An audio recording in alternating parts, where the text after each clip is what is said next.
Hi all, Bhaskar here. I wanted to share some thoughts on this word expectations. We all have certain expectations, and there is this understanding that expectations are the root of suffering.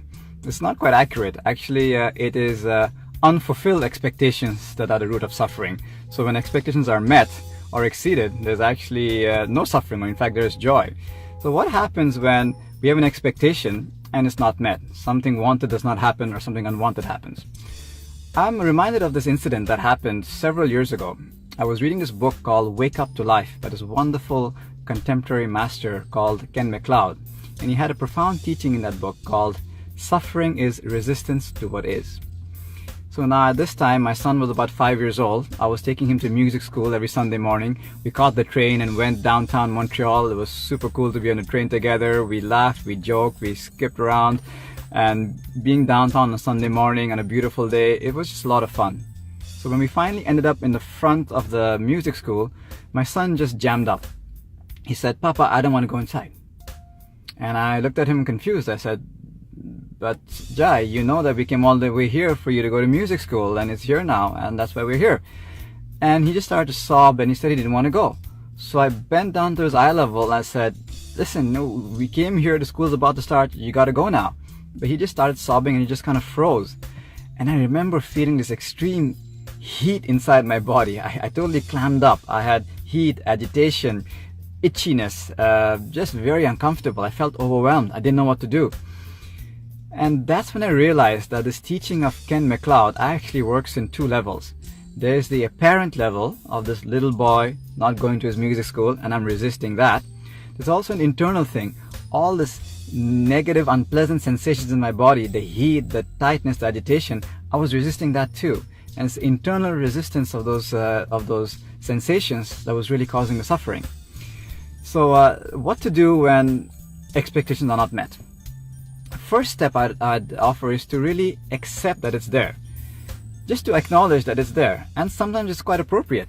You know, so for example, if you're about to give a talk in front of hundreds of people and you feel a little bit anxious, this is necessary. That's how the blood flows through the body, keeps you in an awakened state so you can be awake and alert and be in full optimum condition. And similarly, when something jams up, it's quite natural to feel something unpleasant inside the body. Disappointment or an anger or frustration or feeling overwhelmed. It's a natural human reaction.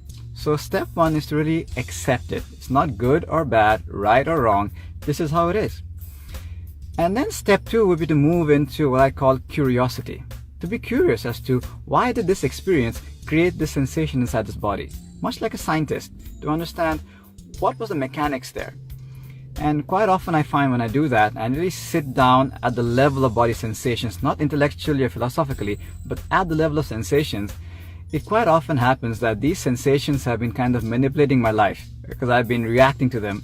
And I realized also how it kind of gets there and stuff. So it's very revealing sometimes just to sit with those sensations and understand why they're there.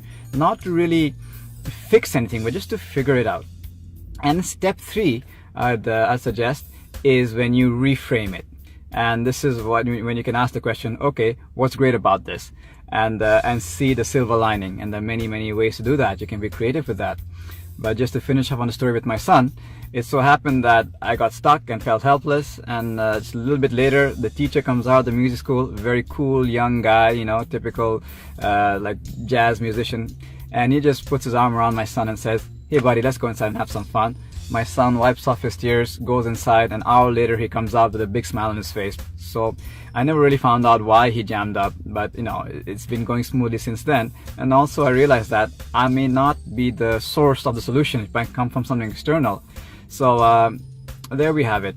Acceptance, and then curiosity to find out why it's there, and finally reframing it and moving on in a positive light. So all the best with all the expectations, and much love.